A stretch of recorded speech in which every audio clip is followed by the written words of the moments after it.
Dude.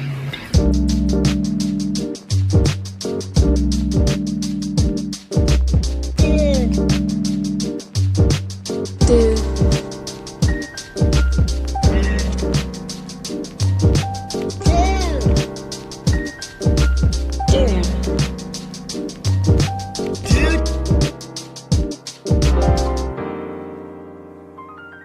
Welcome to Streaming with Two Dudes, a podcast about all things streaming. Each episode, we break down some of the best series, songs, movies, and shows. I'm one dude, Parker.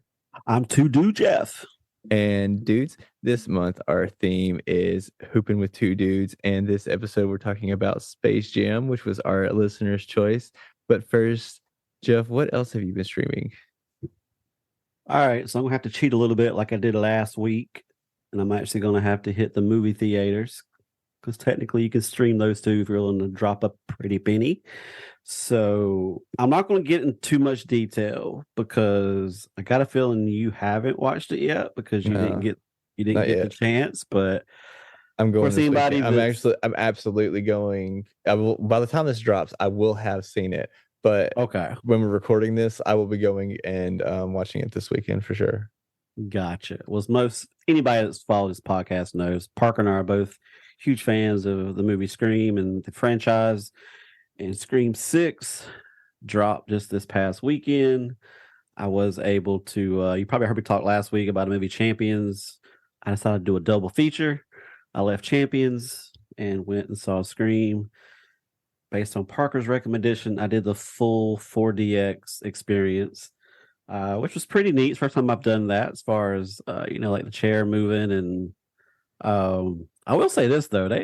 The chairs themselves weren't near as comfortable as like the recliner seats that you get in all the other, which I mean, I get it since they got to, make the chair different based on the movements and that kind of stuff. But, yeah, that, and then they also have like the little things that like pop you in the back and everything like that. Yeah.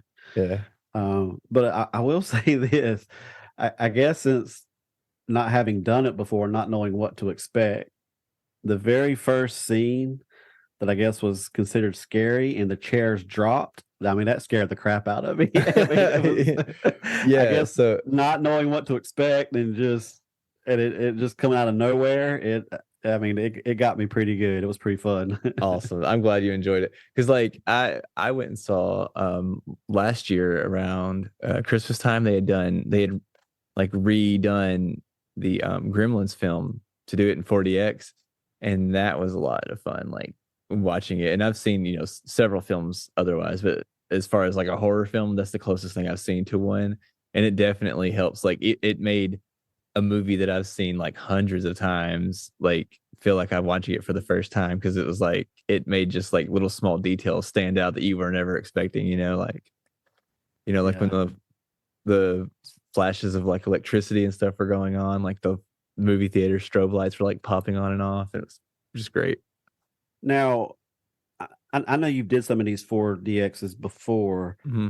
Do they have it to where like water or something like that can actually come out on you as well? Yeah. So like in the theater that I go to, they have like a little button that you can push where it says like you can turn it off or turn it on, and it chooses to not like whether or not it like sprays at you and stuff. Okay.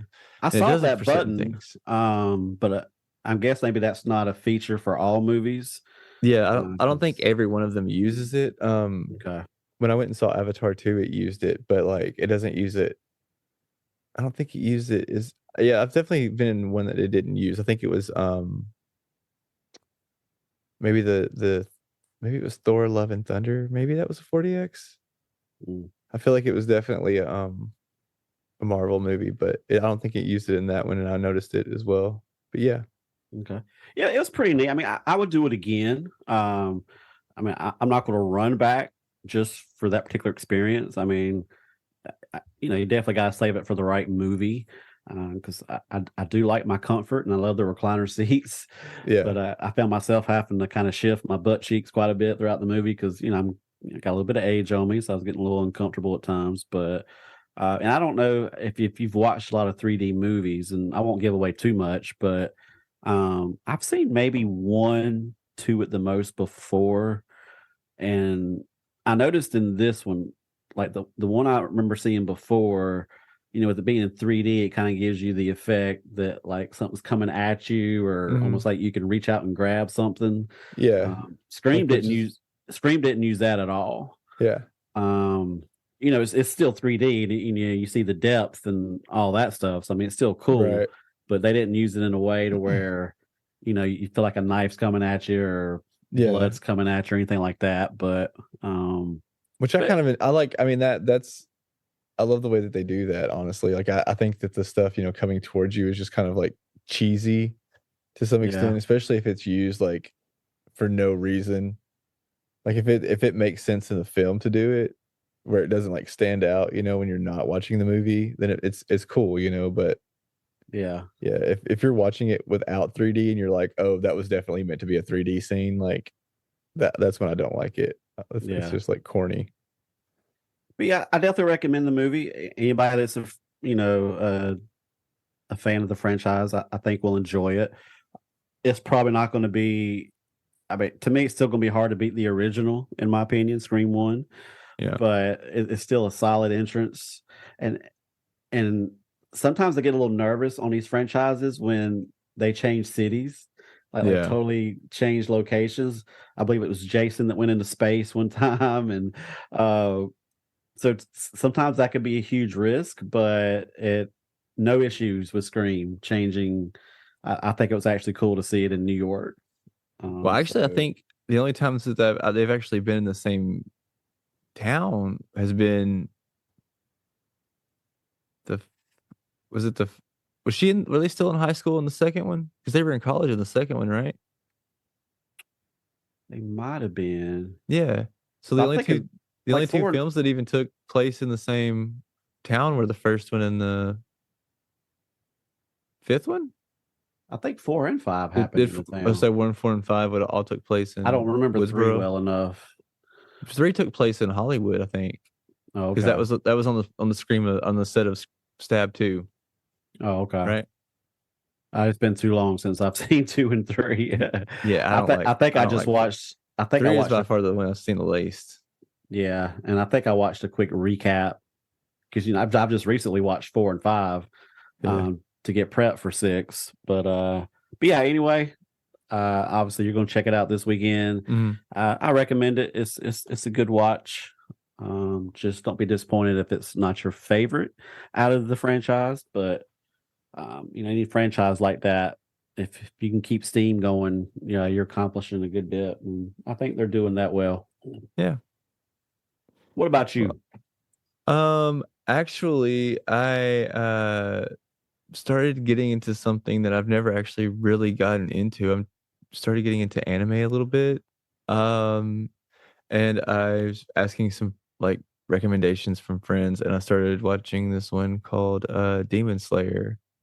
And yeah, it's pretty cool. I haven't really gotten too far into it, but yeah, so I really can't talk about it too much because I don't want to sound like I don't know what I'm talking about, because I absolutely will not sound like what I'm talking about to anybody that's actually watched the show. So but yeah, that's what I am currently streaming because I've actually started to have a little bit of free time this past week. So yeah, that's what I am currently streaming. I have not already been streaming it, so I can't really talk about it too much, but that's currently what I'm currently streaming. So but I did, even though I've seen it probably 500 times, I did stream the film we watched and talked about today, which is the original Space Jam from 1996, which, Jeff, I'm sure you can tell me all kinds of things about this movie. I could probably tell you all kinds of things about this movie. I was 8, maybe, probably 9, honestly, whenever this movie came out. And man, I mean, that what a better age for this type of film to come out. So man, this was right up my alley. I can tell you, yeah, I can't tell you how many times I watched this movie, dude. But Yeah, I don't think you probably have the same exact nostalgia for it. But yeah, Yeah. what can you tell me? definitely not. I mean, I would have been about 20 when this film came out, so my experience obviously would have been quite a bit different than yours. I mean, yeah, if I'd been a kid, yeah, I definitely know I'd have been all over this. But even as a 20-year-old, being a huge Michael Jordan fan, and even as I became an adult, and even now, I mean, I've always loved animated movies, and the fact that they were mixing Michael Jordan and the Looney Tune characters, and you probably had enough of the 80s and even 90s to know you don't see it as much today, but a lot of this movie worked so well because of all the commercials during that time. I Yeah. mean, all the commercials that they had between the NBA players and the back and forth between them, and then the commercials with Michael Jordan and Bugs Bunny. I mean, there was like a story within a story, even building up to this movie, that you would appreciate a lot more if you were familiar with all that. Mm-hmm. I So, remember like, those. a young person to be watching the original today probably won't have the same appreciation because and I don't think they do that near as much. It seems like back then, I think the game and the sport was marketed a whole lot more, whereas now the individual is marketed far more. So it's kind of a difference in trend. But yeah, dude, this movie by far more than any movie we've covered so far. There was so much information, trivia, interesting tidbits. I mean, I was just blown away. I'm like, holy cow, I'm gonna have to.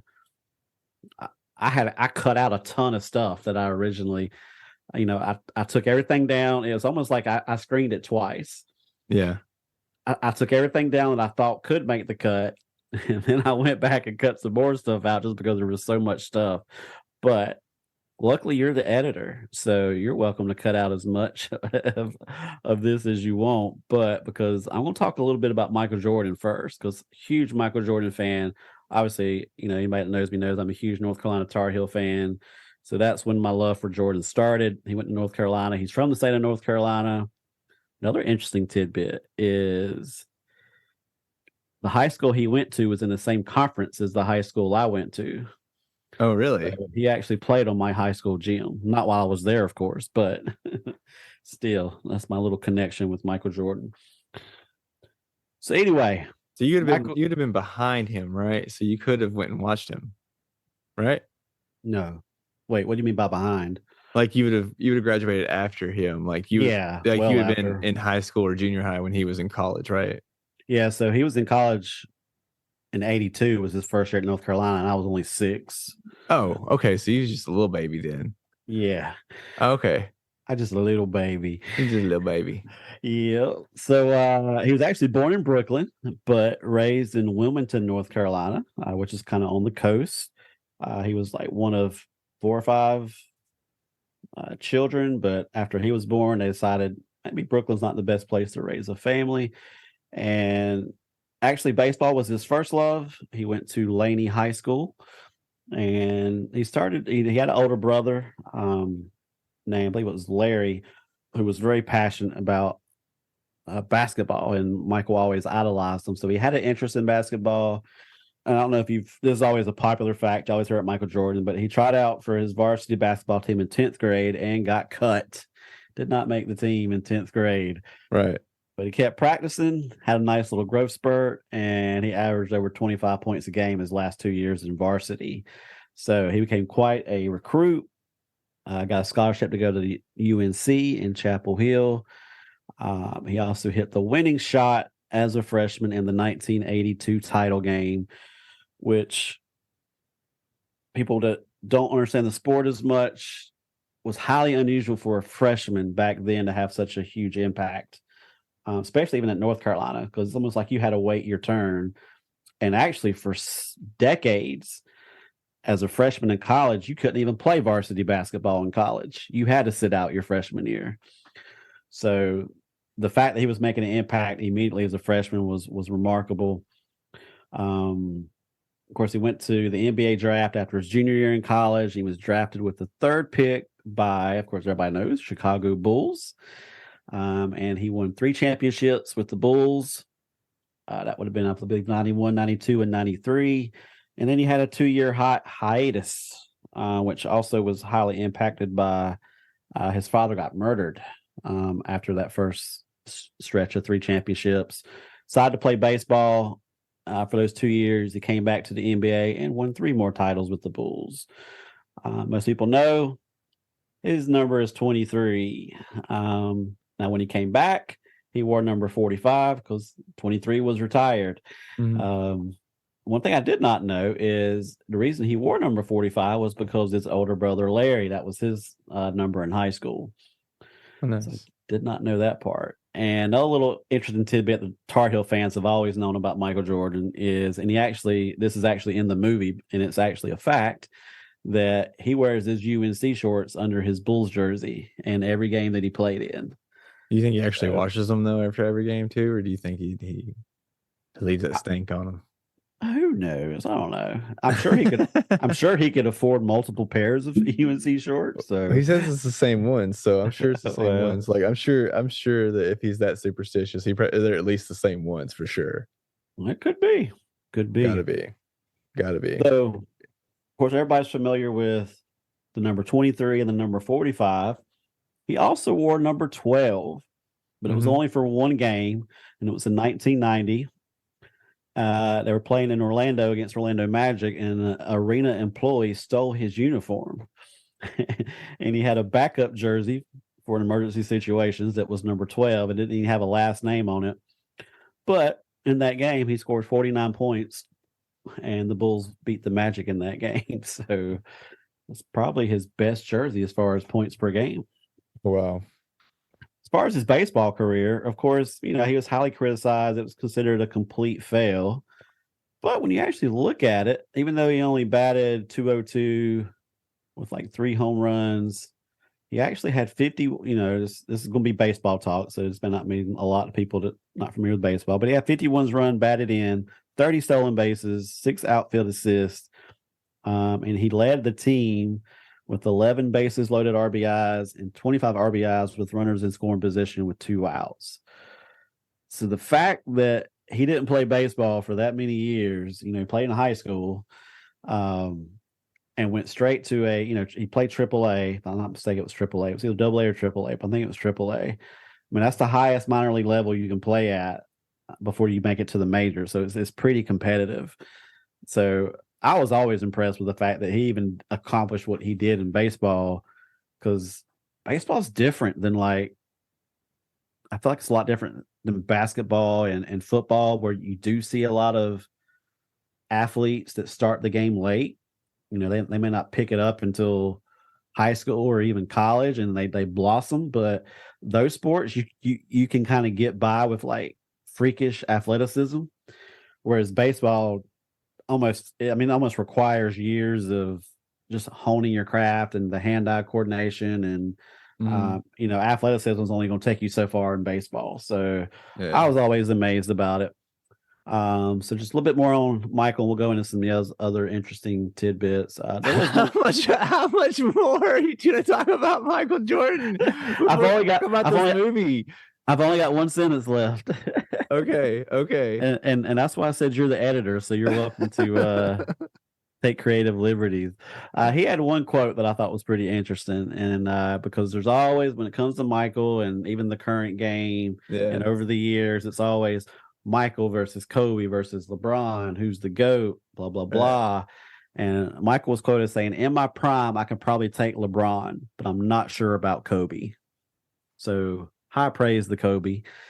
All right, now there was actually other people in this movie. Yeah. Let's go into that a little bit. Mr. Wayne Knight played Stan Podolak. Mhm. Of course, he's most known, as anybody watches TV, from Seinfeld. He also was in Jurassic Park. Joe Picta, the director, actually originally wanted Michael J. Fox to play Stan, but he was overruled by the studios. Jason Alexander, Chevy Chase were also considered for that role. Huh. But I thought Mr. Knight played the role very well. Yeah. Teresa Randall played Juanita Jordan. She was in Bad Boys and Malcolm X. And Mr. Bill Murray played himself. He accepted a role in this movie after expressing regret at missing out on the chance to star in another animated live action film that Parker is very familiar with and loves dearly.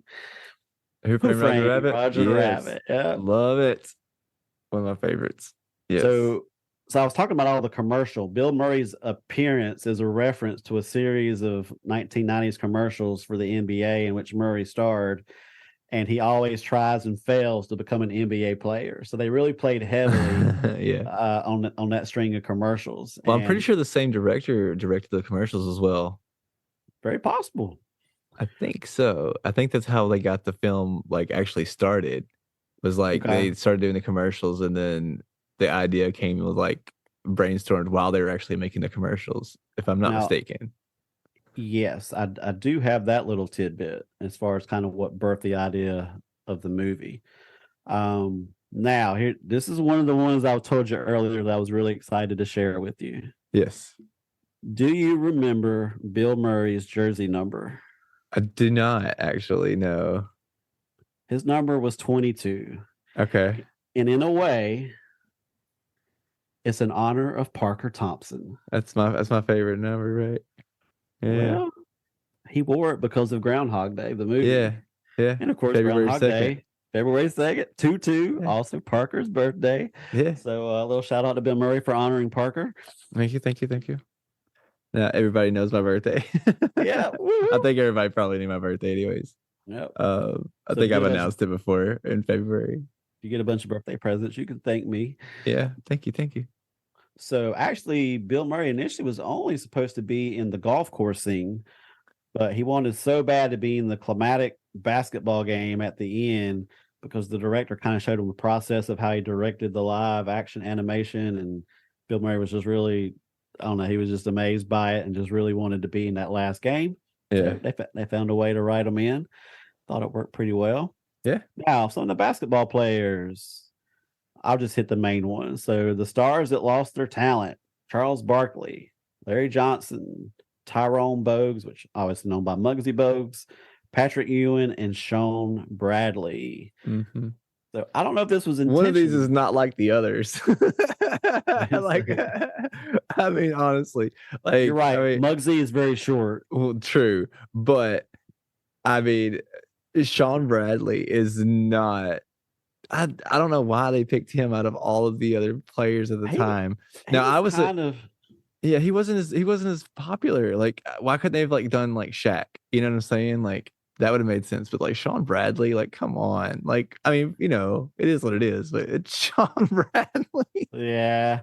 This is actually okay. So this was actually when I was like a big NBA fan at the time, and one of the things that I actually loved about this movie.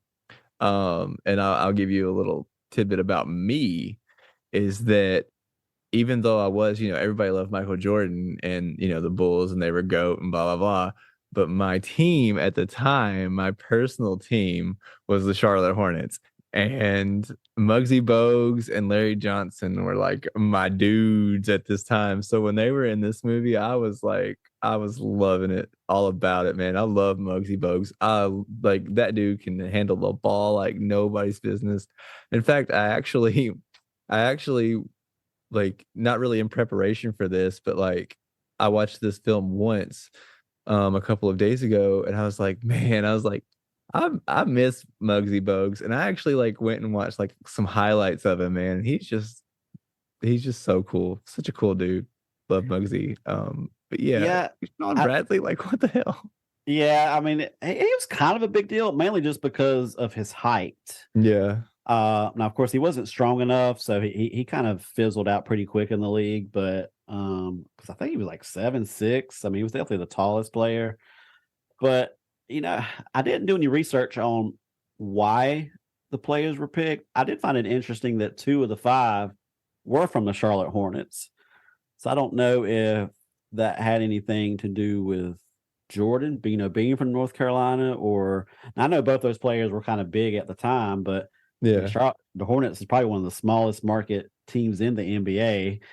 And actually, I'll have a Hornets connection later on. But of course, you know, talking about the commercials, like earlier, you had Larry Johnson. He made a reference in the movie about his grandma, and he had that popular commercial series, Grandma Ma.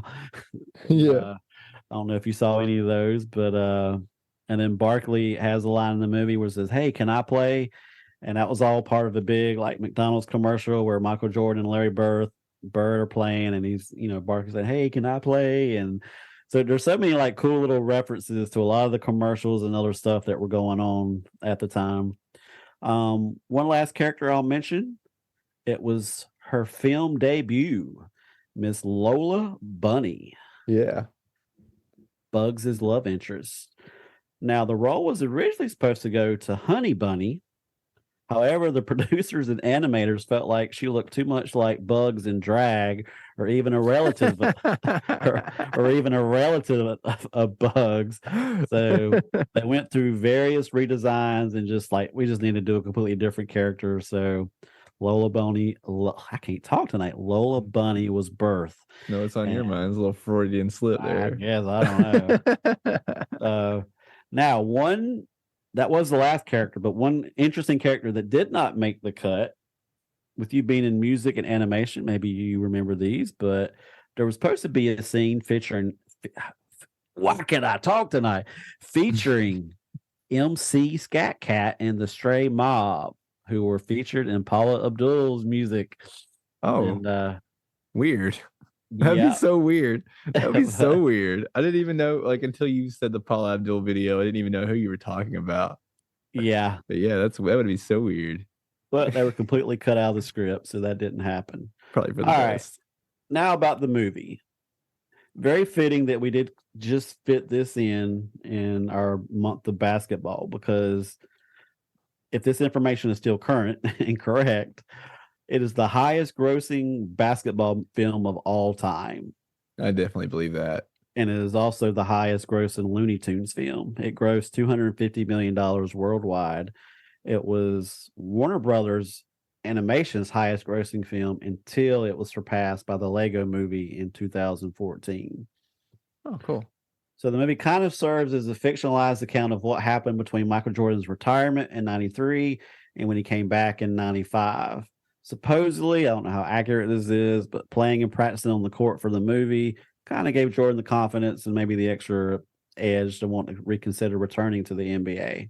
Of course, Michael Jordan did put a little kink in the plans. His project was closed when he retired from basketball in 93, but it was reopened when they knew he was coming back in 95.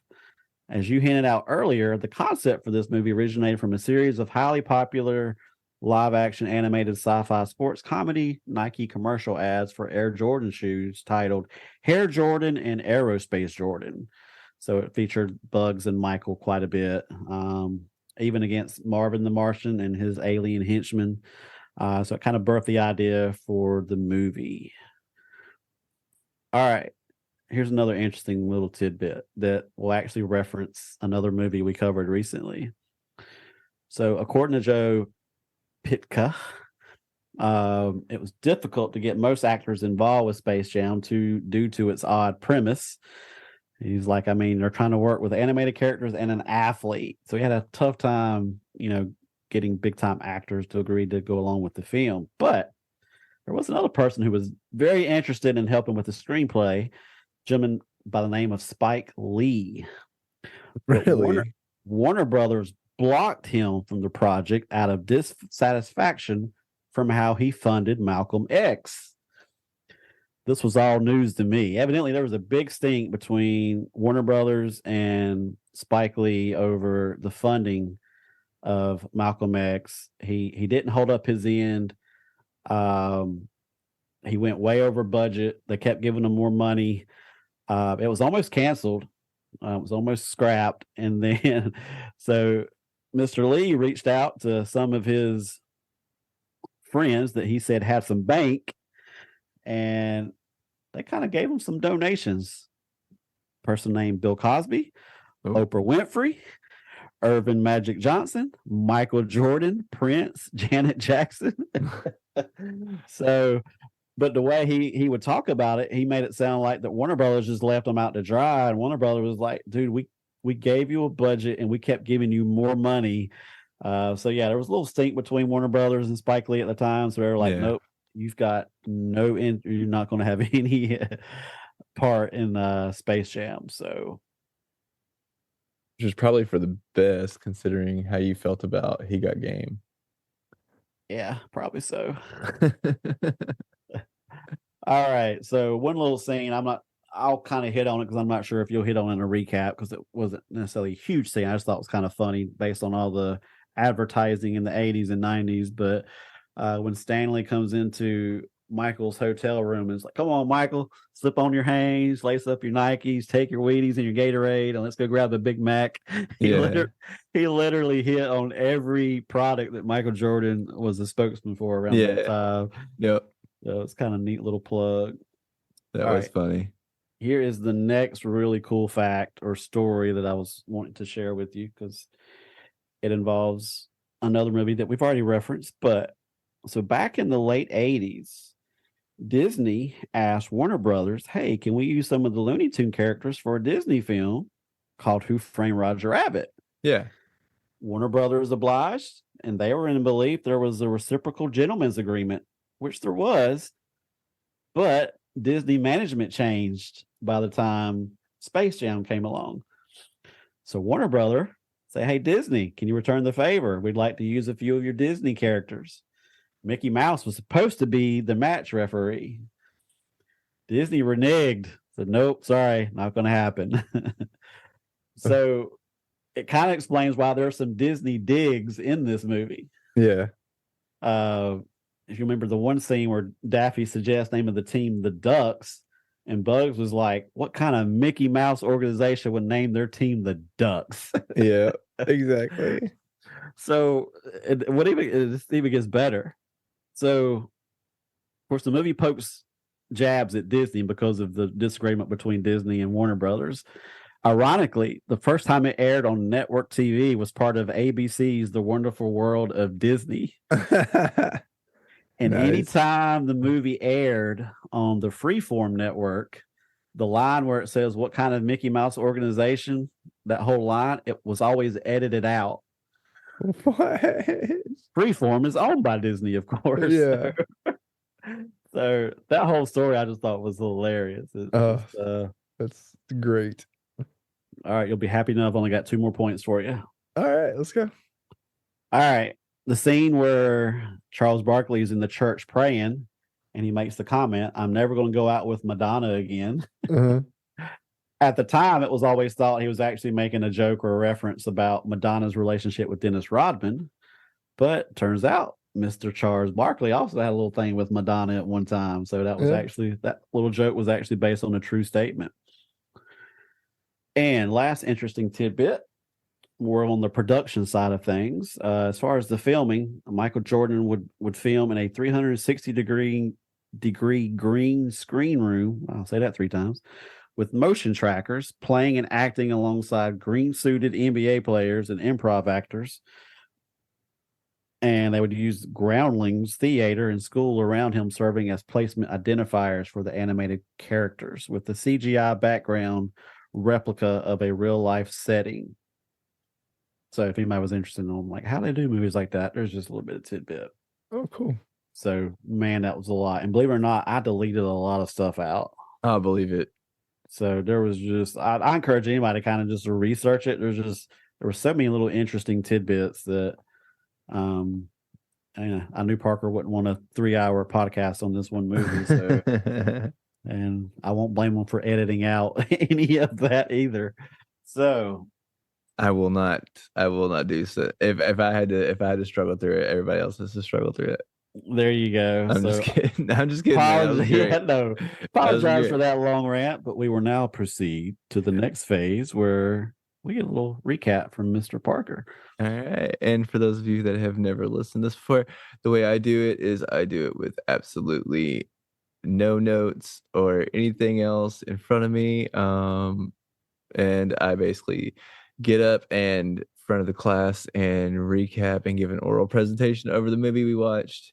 And me, an ADHD kid, is going to try to do this without forgetting anything. Jeff will grade me on a scale of A+, being I got everything right. I didn't miss anything important. I even got some things that weren't important in there, for extra credit. And an F means that I pretty much didn't even watch the right movie. I watched Space Jam: A New Legacy, and I don't even know who Michael Jordan is. I just been watching a movie about LeBron James for the past 2 hours. And my So part is also to interrupt Parker occasionally just to throw him yeah, off he his will game. absolutely try to throw me off my game, which is very easy to do. Oftentimes I will go back and repeat 30 minutes of the movie. Um, so we will start. We got a young Michael Jackson, Michael Jordan. We got a young Michael Jordan.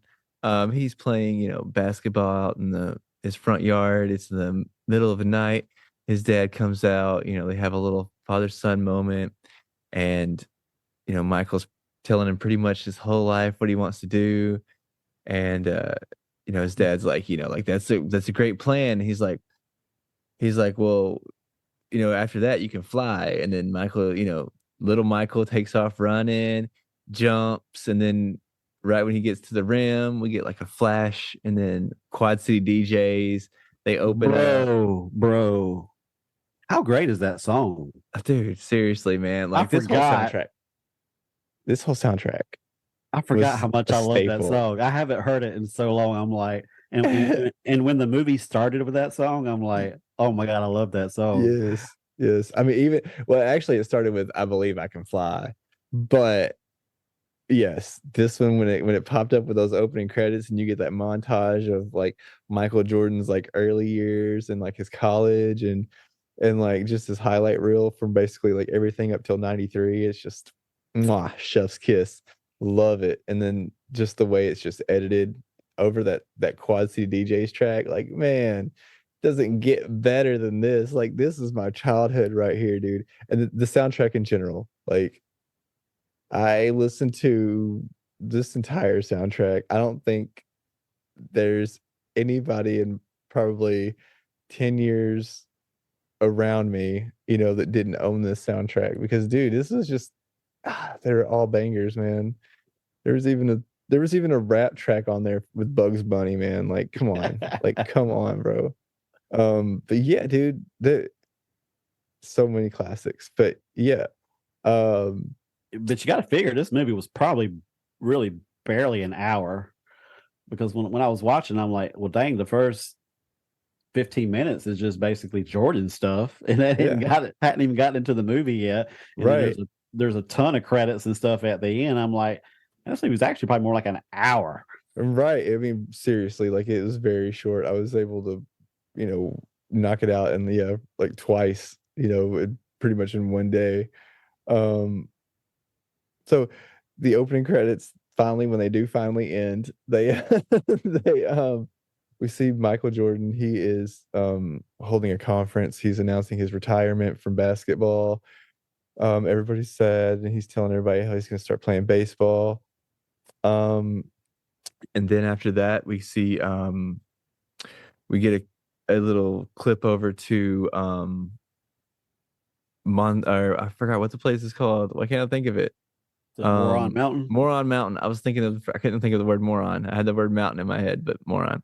So we see Moron Mountain. We see this big guy played by Danny DeVito. He's wondering why everybody's, hating on his theme park. And, he has these little sidekicks and he's trying to decide, like what can we do to make the theme park get more money? And behind him on the TVs, there's some Looney Tunes, and so the little guys suggest the Looney Tunes, and so he says, "Yes, go get them for me." So they go pack up in their spaceship and head to the parking lot of a Piggly Wiggly's and go into the land of Looney Tunes. On their way there, they pass by Michael Jordan. He is now playing baseball, and like you said, he's playing for in Triple A, and everybody's just bending over backwards for him. Everybody's always kissing his ass. He seems a little annoyed by this, which I mean I would be too. Um, he's got this little assistant, Wayne Knight. You mentioned him. He's pretty much also bending over backwards for him. He's takes Michael home. Michael has a 3 kids and a wife and a dog named Charles, because you get it, Charles Barkley, like Yep. Barkley. And meanwhile, we have the Looney Tunes. They're down there. Bugs comes in contact with the aliens, who pretty much tell him that they are taking all of them over, and all of the Tunes, come to town hall to meet up, and discuss what's going to happen. And Bugs, pulling his elaborate little scheme, convinces the aliens to give them a chance to defend themselves. And in order, because they're so small, they're like, hey, we can beat them in basketball, easy peasy. So they challenge them to a game of basketball. So the little critters, they decide to go and research basketball, and they decide to steal the talent from 5 different players who you mentioned earlier: Charles Barkley, Larry Johnson, Muggsy Bogues, Patrick Ewing, and Sean Bradley. And the NBA pretty much goes on lockdown. Freak out. When that part happened, I was thinking back, like, how absurd it must have seemed at the time, even watching the movie, for the NBA to cancel games due to a mysterious, contagious illness. Right. And it's like we went through that exact thing where, like, the sports world shut down, because of COVID. So I thought it was really cool to watch that play out. Yeah, like it's just, like, it always seems so far-fetched at the time, but now it's just like, yep, that's so plausible. In fact, it happened. And actually, I got a little interesting tidbit that's just my own knowledge. No Googling required. So during those scenes where, the NBA was shutting down, you see Vlade Divac. Mm-hmm. They show the LA Lakers. He was actually traded from the Lakers to a team heavily featured in this movie, the Charlotte Hornets. Oh, Parker, who was he traded for? Was he traded for Larry Johnson? He was traded for Kobe Bryant. Oh, what? People forget. For the pick? Hornets, yeah, the Hornets drafted Kobe Bryant. But they wanted a center. So I guess they had an agreement worked out. Hey, if we pick Kobe, we'll trade him to you for Vlade Divac. What? And boy, did the Lakers get the better end of that deal. Yeah. Here's another little tidbit. That was like the 13th pick, I think. 2 different players who were picked ahead of Kobe Bryant in that same draft that we've mentioned already on our podcast: Stephon Marbury and Mr. Ray Allen. Yep. Were picked 4th and 5th in that same draft ahead of Kobe. Crazy. So there you go. Crazy. All right. So that was a good long interruption. That's really good. Yeah, you did. I really had to think about where I was for a second. So they stole their talents, and they go back down and show Bugs and the crew how they look with the talents stolen. They now they're all super tall and buff and can play basketball like crazy. And the blue one looks like Matthew Lillard now. And so then Bugs and them decide to, they decide that they're going to go steal Michael Jordan. So while Michael Jordan is playing golf with Larry Bird and Bill Murray, he is sucked into the hole, which is then pulled into Looney Tune Land, where they tell him what's going on at the gym, and then the Monstars show up and turn Michael Jordan into a basketball and throw him around the court. And then Michael decides, like, I'm not gonna stand up for this. I'm gonna be a part of the game and help the Looney Tunes take on the Monstars. And so he sends Bugs and Daffy to go get his shorts and his tennis shoes. And that's when we get the Bugs and Daffy going into the real world. They found the shoes just fine, but the shorts, they're in the mouth. It's in the mouth of Charles Barkley, the dog, and the kids come and rescue him and help, Bugs and Daffy out, save the day.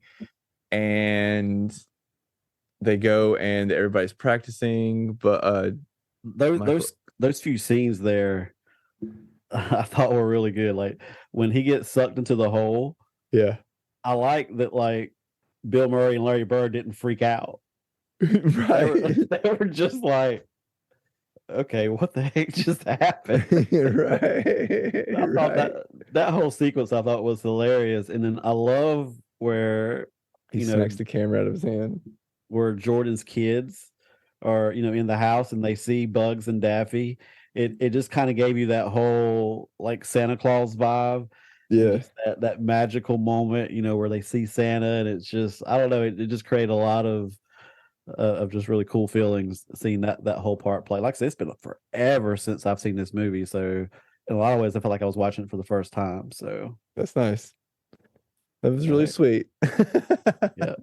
Um, Do you think I'm just looking for ways to interrupt you just to throw you off your game? sometimes. Um, Maybe that was my last one. We'll see. so we see that they're practicing and they've got, Michael's got a lot more cut out for him than he bargained for.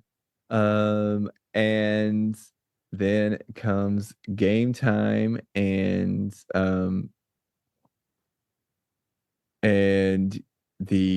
everybody's in attendance, all the cartoon characters are there. Marvin the Martian is going to be the referee. Do you know why they picked Marvin the Martian to be the referee? Well, I mean, he is an alien Yep. and he's also a Looney Tune. So I mean, they Yep. thought he would be partial. Yeah, exactly. That's exactly what it is. He would be impartial Not yeah. partial. I use the wrong word. Yeah, There you go. impartial. Yep. Yeah, I always thought that was great because that's one of the things it was like I didn't realize that or hear that or read about it. I don't know how I found out about it, but it was definitely like years down the road, like probably a good 15 years after I watched the movie. Like someone had told me that and I was like, oh, that's so cool. Never thought of that. Yeah, I definitely read it. I don't think I would have. I mean, it makes perfect sense, but yeah. I didn't pick up on my own. Yeah, I thought that was great. Because I was, oh man, I was such a huge Marvin the Martian fan when I was a kid. Like that, he was my character for sure. Like he was my Looney Tunes character, him and Taz. But so they're getting their butts kicked in the first half. They get into the locker room at halftime. Michael's trying to pump everybody up. He's not making it happen. And then Bugs, he gets an idea. He fills up he's going to use a little bit of, suggestive placebo effect and writes Michael's secret stuff on a bottle of water, pretends that it's making him all super jacked. And that's what Michael Jordan uses to be so good, passes it around to the team. The team's all psyched. They get out there and they start, kicking butt in the second half. And, it's down to like the last 10 seconds and they're only down by 2 points. You got Michael Jordan there and he finds out that or they call in Wayne Knight because everybody else is getting sore and tired and they needed him and because he finally made his way down there by digging his way into Toonland. And that's also how they found out that that they stole the NBA players' powers. And so the last 10 seconds, they all have a timeout, and the owner of the Monstars, he he makes a deal with Michael that that if the Toons win, that the NBA players will get their talents back, but if they lose, that Michael Jordan has to come and work on Moron Mountain. And Bill Murray comes in also and takes Wayne Knight's place as well because to be the fifth player. And also that's also when Wayne Knight gets flattened, that's when Michael Jordan realizes that cartoon physics works in his favor, which I don't realize why he's just now realizing that when he was turned into a ball at the very beginning. That's literally one of the first things that happens to him. But whatever. So he realizes that cartoon physics work in Toonland and gets the ball with, the last few seconds. he's jumping from the 3-point line, and the Monstars all grab him and tackle him, but he starts to stretch with his arm out as far as he can. With the last seconds going on, and then of course he stretches it like 15 feet long and drops the ball in and wins the game. The players get their talents back, and Michael decides to go back and play in the NBA, and we get a final scene of Jordan's actual return to the NBA and the Chicago Bulls. The end. How'd I do? All right. I'm going to give you drum roll. Drum roll. I'm going to give you an A. All right. I'll take it. I'm very close to an A plus, especially with the interruptions that I gave you there. You handled them well. You rebounded quickly. You like how I use rebounded there? Yeah, I like that. So yeah, I'm going to give you a very, very solid A. That was very well done. Thank you. I appreciate that. That one, I mean, honestly, that one's pretty much close to being in my DNA at this point. So, I mean, it sound like a movie you've watched 500 times. I've definitely seen it quite a few times. I definitely, skipped over some of the montages of like the players getting like analyzed and talking and everything. Like that was a lot of fun too, but not really important. So I just kind of skipped over it. But yeah, man, Space Jam. Jeff, what did you think about Space Jam? And before we get into it, I think okay, we'll give this out of I'm gonna say I think it's my turn. So yeah, it's your turn. I'm gonna do it out of 5 balls. Okay. You've been waiting all month to do that one. All right, out of 5 balls. Because it's Jordan, so he plays basketball, he played baseball, he played golf, so there's golf balls. Yeah. So yeah, it was either balls or morons, but I'm gonna go with balls. Okay. And I'm gonna say it just like that, balls. Balls. Okay. So, how many balls do you think I'm gonna give it? I think you're gonna give this film 3.5 balls. You nailed it. Yes. 3.5 bulls. So yeah, I thought it was a very good movie. As we mentioned before, a little bit different experience for me, since this came out when I was already an adult. I was 20. Obviously, it came out during your childhood. So I think anybody that has a deeper connection as from their childhood, I think it's going to enjoy the movie a little better. But I would say I have a lot of complaints. If I think maybe the movie lacked a little bit of substance, because to me, and we kind of hit on a little bit, to me, it played out more like just an episode of Looney Tunes. Mm-hmm. I don't know if just because they didn't have enough of a storyline. They probably figure it's like, man, we got to be at least close to an hour and a half. So they added all this stuff at the beginning and the end that really wasn't part of the movie, just to kind of push it to close to an hour and a half. When actually, like we said, it was actually more like close to an hour. So right. I would have liked maybe a little bit more substance or a little bit more of a story. I mean, I like the concept of the story. Maybe they just could have put more stuff in it to let the story play out a little bit longer. But obviously, no wonder it felt like the movie went by so quick, because it was a very quick movie. I'm like, crap, it's like they lose their talents, Jordan decides to play, and boom, here's the one game they're going to play to decide it. So yeah, it happened very quick. But overall, I mean, like a huge Jordan fan, and it's just really cool to incorporate all the Looney Tunes characters, and at the time, this wasn't something that had been done often. So it was just a really cool concept. There's a reason it made over $250 million. I mean, Michael Jordan was about as popular of an athlete and a celebrity you can possibly get, even at that time. Combining him with all these popular Looney Tunes characters. It was, in a lot of ways, it was just a match made in heaven. The way it played off all the marketing and commercial campaigns at the time, that was done really well. It's just kind of a brilliant touch to it. So yeah, this movie did a lot of things right, and therefore I'm going to give it a solid 3.5. Plus, they started off with "I Believe I Can Fly." That drew me in right away. And that song was made for the movie, right? Right, it was, yeah. Okay, all right. I was thinking it wasn't just a song they used, but so now I've got to figure out how many bulls I think Parker's going to give it. I'm going to say you're going to give it 4. Oh man, you're so wrong. Oh my Actually, goodness. I'm gonna give it 3. Because like you said, like, okay, So we had a lot of actual basketball player actors, and I'm glad you didn't talk about this so that I can jump into this right now. There you go. Because Michael Jordan is a lot of things, but that man cannot act worth a shit.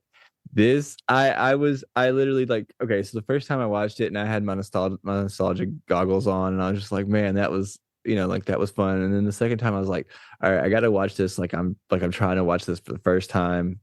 Like if this movie dropped today and Michael Jordan was still who he was, like he was still popular, relevant, et cetera, et cetera. Like if I'm watching this in 1996 when it drops, like that's where my head's at. And yeah, man, like he was probably worse than Ray Allen. Honestly, I think he might be the worst basketball player actor that we had this month. And I know he had to act against like a green screen for a lot of it, but I mean, even in like the scenes where he's with like Wayne Knight, and I'm like, dude, Wayne Knight, like Wayne Knight is Newman, Newman is Yeah. acting you, bro. Like, and don't get me wrong, like I know that's not his thing. Like he can do a lot of things, but acting is definitely not one of them. And honestly, the only reason I'm giving it a 3 is probably because of a lot of how much like love I do have for this movie. Because I mean, like, it's one of those movies, like, even though I watched it twice, like I don't think it's something that I really want to watch a lot of, like you said, there's really not a lot that goes on. Like it's hard to, as an adult anyways, like I know this movie plays more for kids, but as an adult, there's really not a lot going on there, like there's going to be a basketball game and that they're going to win. Like you just know all that. Like, and that's pretty much the only two things that really happen in the movie. And yeah, I mean, and I don't know. It was, and I like the Looney Tunes. I love the Looney Tunes. I don't think the Looney Tunes are corny, but a lot of the things in this movie were really corny, and I don't know. It's like, it's just not the same Looney Tunes even that I feel like I normally really enjoy. But yeah, I do I do actually, love the movie, but like it's one of those things like, will I always like, I will definitely always recommend it to like kids for sure. Like I will make make sure my nephews watch, Space Jam, like that's the kind of thing that's like going to happen, and if I ever have children, like that's what's going to happen. So like, and I have shown like, kids that's been involved in my life, like they have seen Space Jam, but I don't know if I'll ever sit down and like actually try to watch this movie again ever. With just me, myself, and I. But yeah, I definitely have a space in my heart for it. So I definitely am gonna give it 3 bowls. 3 bowls. Bowls. It definitely speaks to the star power of Jordan. That, like you said, I mean, acting is definitely not his thing, and there's some other things wrong with the movie. Yeah, for sure. Yeah, highest grossing basketball film of all time. That's what Michael Jordan does. I mean, he's just, I mean, as far as our generation or during the time that we've been alive, it'll be hard pressed to find another star athlete, the full package of his caliber. And that's the reason the movie did so well. I mean, there was no other reason other than I do think LeBron, honestly, I think LeBron might rival him. I mean, LeBron's definitely, in the conversation, As far as like being well known, if we're going like that definition of it, I would say LeBron is definitely in the conversation of being as popular as Michael Jordan. Yeah. Um, I remember years ago, I read an article where I think it's when Jordan's cologne was coming out, and it was just a silhouette of the back of his head. mhm. And they did like an international survey, and an ungodly percentage of people recognized that silhouette as Michael Jordan. Yeah. And it was literally just, I mean, and he's bald. So, I mean, it was just the most simplistic, and it was like, oh, yeah, that's Michael Jordan. And I mean, and the reason I'll always put him above LeBron as far as the full package category, because Jordan is the one that paved the way to take basketball and marketing to the level that it's at today. Oh, I no mean, doubt. I mean, players weren't getting all these advertisements and sponsors and shoe deals. I mean, shoe deals like that weren't a thing until Jordan exploded on the scene and Nike blew up, which we briefly, I don't know if we talked about it on podcast or off podcast, but a movie coming out soon about when Nike first signed Jordan. I Right. really want to see that with Ben Affleck and Matt Damon, but just what he did to the game, what he did to marketing, to players also actually being businessmen, is just remarkable. But like you said, acting is not something he should put on his resume. No, for sure, for sure. There's a reason that he didn't star in anything else after this, I think. So Jeff, who is your dude or dud of this week for Space Jam? So I was going back and forth. I wanted to end, basketball with a dude, and I couldn't decide to go with a sleeper or maybe a more obvious choice. Mhm. So I'm just going to mention both of them, but I'll only go into detail on one of them. All right. I thought about Bill Murray just because of what he brought to the movie. He's Yeah. freaking hilarious. But a gentleman named Bob Bergen in this movie. He voiced Porky Pig, Tweety Bird, Marvin the Martian, Barnyard Dog, and Hubie and Bertie. Mhm. It's a He lot. voiced all of them. So this dude was a busy man in this movie. Not so much for the amount of lines, but just the fact that he did 5 different voices from 5 totally different characters. Kudos to Mr. Bob Bergen. He is my unsung hero and my dude of the week. Nice. That's a good one. That's a good one, because mine is actually just going to be a dude as well, and it's going to be Bill Murray. Because he's probably he's definitely the funniest part of this movie. I did like, them honestly, what's kind of funny is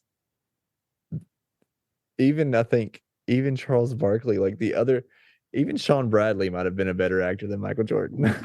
Honestly, yeah. But like those 5, even Patrick Ewing didn't really have many lines, so I can't really say much about him.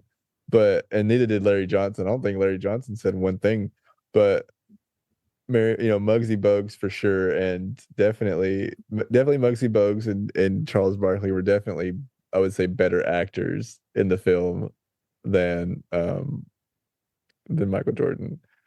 But it makes you really, really, really appreciate the movie we discussed last week. And right, Hustle. Hustle's great. And the guy that acting. played, was it Bo? I don't know his name, but and then the other guy that was it Kermit? Yeah, those guys were great. Yeah, comparatively, just shows you how much humans have evolved in just like 15 years, of how much better like we've become, or like I guess it'd be like what 25 years, something like that. Jeez, Yeah. Jesus. I mean, Too many it's years. crazy how big of an impact Bill Murray did have, seeing how he didn't have a lot of scenes. I mean, he basically Right. had the golf scene and the game at the end. He was in it for like a But total of 5 minutes, but yeah, and that movie needed Bill Murray. yeah, Because if it had not been for him, like you said, I think some of the other flaws would have been, stuck out a lot more. But yeah, he definitely added something great to it. So Yeah. very good dude. for sure. I'm glad that wasn't the one that you were going to talk into because I was like, I don't really have a backup this week. So, um, but yeah, that's awesome, man. Um, all right. I don't think we missed anything so far. Jeff, have you, got any, what's your weird topic that you want to talk about? That's like, I guess, All right, You're it's gonna be the not off topic. it's gonna be the not so random question of the week. It's All right. relatable to what we've discussed this month, but I would love to hear either your first experience or maybe it was your coolest or your favorite experience of either like a college or pro sports game that you were able to attend in person. Um, man, honestly, like I've been to a couple of cool things. I've been to like several Cardinals games. I got to see, like my first Cardinals game was back when like Ozzie Smith was playing. So that was pretty cool. And also I got to go the year that Mark McGuire and Sammy Sosa were having their home run, race. Oh, I got to go that year, and he didn't hit one to me, but I got to see Mark McGuire hit a home run that year. So that was pretty cool. And I also got to go to a game in the World Series. Wow. Yeah, that was in, I think, I can't remember what year that was, but that was the year that they played the Texas Rangers.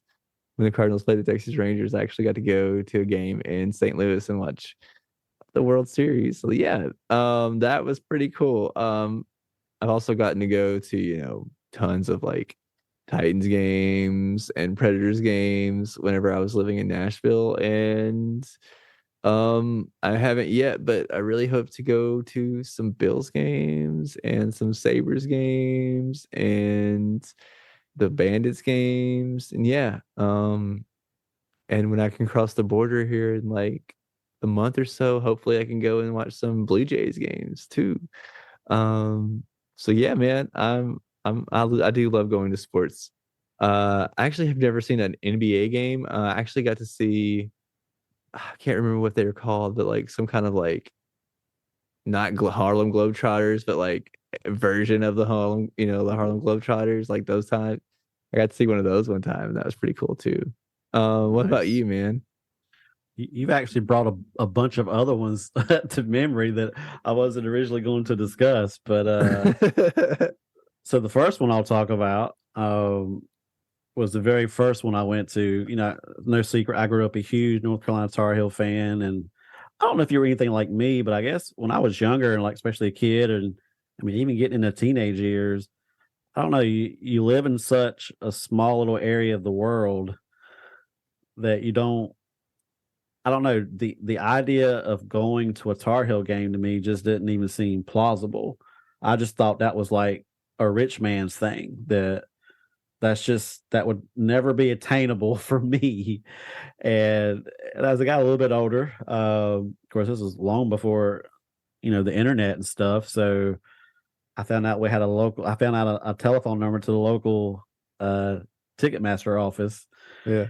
And started calling when I realized that you could check on Tar Heel games there. And it turns out that it seemed like every year North Carolina would have a game on Super Bowl Sunday. And that would be one of the games that wouldn't sell out. Of course. So I remember calling and I was able to get 2 tickets. I think they played Wake Forest. And actually like Tim Duncan was a freshman for Wake Forest at the time. And so me and my dad went. I mean, that was my first time like in Chapel Hill. I mean, watching a big time college basketball game like that. And man, it was just incredible. Cool.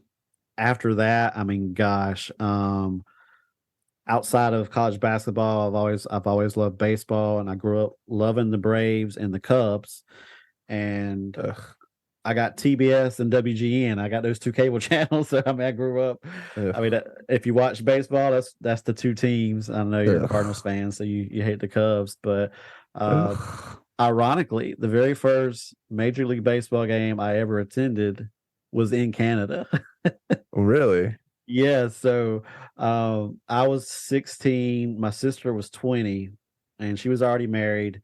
and her husband was in the military, and they were. I don't know if you've ever heard of this little town. It's probably not too awfully far from you, but they were stationed in a little town called Plattsburgh, New York, which No is idea. like upper state New York, not far from Canada. So I was still living with my parents at the time. We went to go visit for a week, and while we were visiting, it's only like maybe an hour and a half to Montreal. Mhm. So my brother-in-law, him and his military buddies went to Montreal all the time. Well, the Braves were in town the week we were visiting. So I got to go to 2 games in Montreal. Got to see, I don't know how familiar you are with baseball, but I got to see Greg Maddux pitch. Oh yeah. One of the Mhm. greatest pitchers ever. So I got to see him pitch. So that was a cool experience. Plus, it was Canada. So I mean, that in of itself was an experience. I didn't realize that, that English wasn't spoken in the entire French is the predominant language in Montreal. So and then the next one I'll talk about is, man, I got to go to Wrigley Field. And Oh, cool. that was another, I talked about, I didn't think I'd ever go to North Carolina game. I definitely never thought I'd get to go see the Cubs play. Obviously that's a long ways away. I just always on my bucket list. And then my wife, she's got family that, ironically, they're in the St. Louis area. And so, gosh, it was 2017, actually the year after the Cubs won the World Series. We were taking a vacation to go see them, and my wife agreed to let us take a few days to go up to Chicago. But we did see a St. Louis Cardinals game while we were there, and love the stadium. Busch Stadium is talk about a contrast between going to a game of that stadium and Wrigley Field, which is like 2,000 years old. But no, just that whole week, just being able to see the Cardinals game, and then, man, just walking into Wrigley Field for the first time was one of the most surreal moments of my entire life. So a lot of special memories as far as not just sports in general, but man, some of those events and games you've been able to attend in person. Anybody that loves sports, they'll agree that, man, that's some of the most surreal and exciting moments you'll have in your life. Yeah, man, that's super cool. Super cool. Love it, man. Well, that is pretty much all we have for this week. Next week, we have a surprise for everybody. Jeff is going to be out of town. And actually, that's one of the reasons we've been recording some of these a little bit earlier than we normally have. Jeff's going to be out of town for a little while, and while he's out of town, we will have a couple of guest hosts, our friends over at the Immediately No podcast. Araya and Steen are going to join me next week, and we will be watching the movie Contagion, which can be found on HBO Max. So check those ladies out and check out the film, and yeah, catch that with us next week. Oh, pop quiz. Yeah, pop quiz. You won't know because you haven't seen the movie, but it's a pop guess. In the movie Scream 6, there is a scene in which the person says immediately no. Which character says it? I have no idea. I haven't watched it yet. But you can take a good guess, right? I don't know character names. The actress or actor. Oh, Jenna Ortega. Yeah, there you go. You got it. You nailed it. There you go. Nice. That's the only thing I'm going to spoil about the entire movie for you. Okay. All right.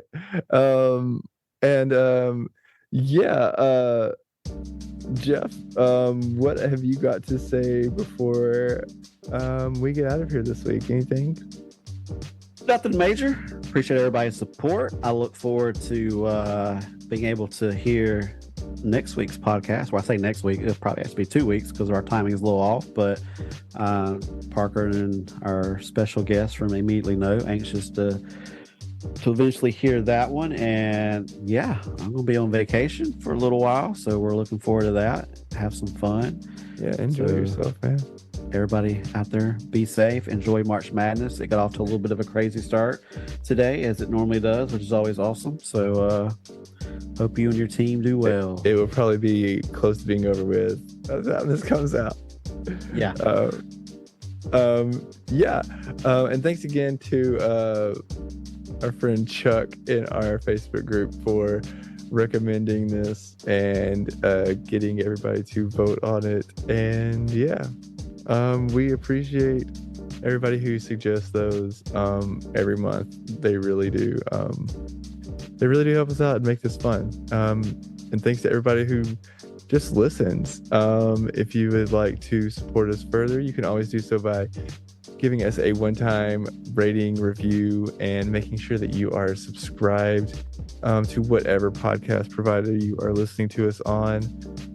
If you would like to support us financially, you can do so by going to our Patreon in the show notes and becoming a member there. If not, you can always just join our Facebook group that I just mentioned earlier. You can join us in there where we discuss things, notify when the podcast drops, have various conversations when we feel like hopping in there sometimes. But when people are in there, we definitely always try to interact. We're just very bad about starting the conversation sometimes. Thanks everybody again. Jeff, thank you so much again. I appreciate every week. I do hope you have fun on your vacation. Enjoy it. You have earned it, my man. Everybody, thanks again. And remember, it's probably psychosomatic or the alignment of the moon or the stars or something. Peace out. Parker, I was wondering if you froze on me for a second. Well, I wasn't sure if that was the end of your statement. I thought there was going to be something at the end. I totally misread that one, but I got some more information on Michael Jordan. So don't cut it off. Don't